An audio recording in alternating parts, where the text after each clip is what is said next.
Hey there, it's Whitney, and we're so glad you're joining us for week 3 of our Galatians study this fall online with Love God Greatly. If you have not noticed, I am wearing our new apparel, our Love God Greatly sweatshirt, and I am telling you, it is fall now in Indiana.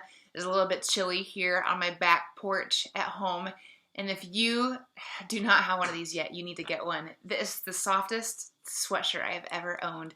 It is so comfortable, and you need to have one because it's very cool. So on our website, there is a shop button. Go on there. There's all kinds of stuff, bags, mugs. It's so fun just to remind you of our community here and what that means. And it's just great to be able to support the ministry, and all proceeds go back to what we're doing here at Love God Greatly to reach more women around the world with God's word.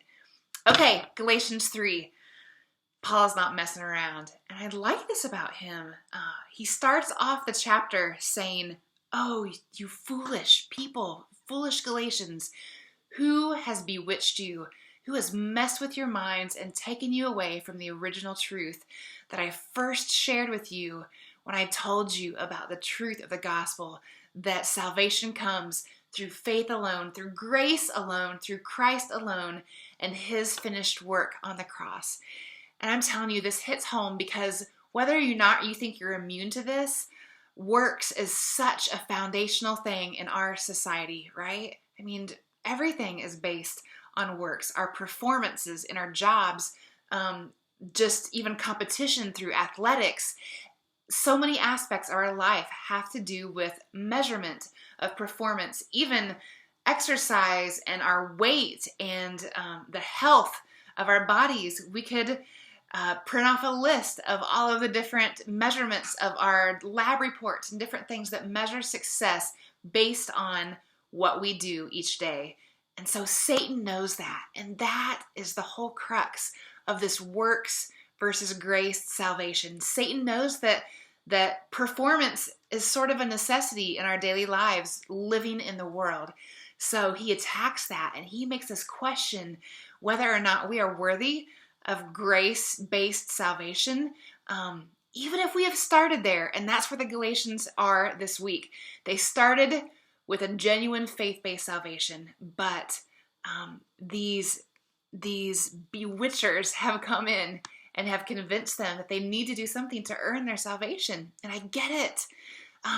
Where are you at? Maybe, and this is not a condemning thing, this is a real heart search. And I want us to walk away from this week thinking about these things. Are you still clinging to the cross that first brought you to salvation, that you clung to the truth, you knew the truth, you were confident that you are saved by grace, but maybe now the cross seems far away, or maybe you think it's no longer enough, that you have fallen so far into sin that maybe you think that grace no longer applies to you because you've backslidden.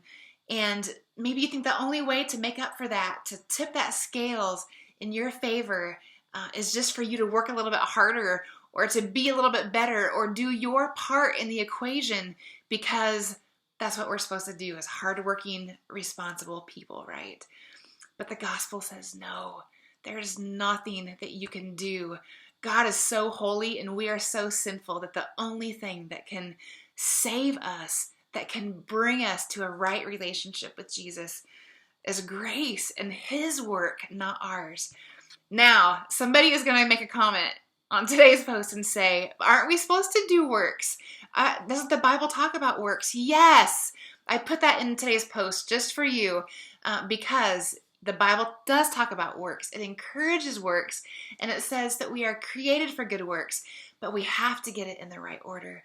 Our works should be a response to God's favor, not a way to earn God's favor. Does that make sense?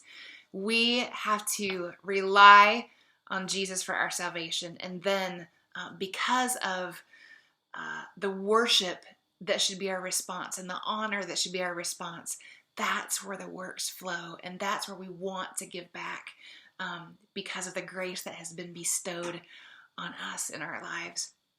I want to hear from you today in the comments. The challenge this week is this. I really want you to make a physical list of all the things that you are tempted to do to perform for God. And sometimes we even don't realize that we're doing this, but identify, make a list of things that you are doing and what your motivation is for those works. Is it as a response to God's favor and grace in your life?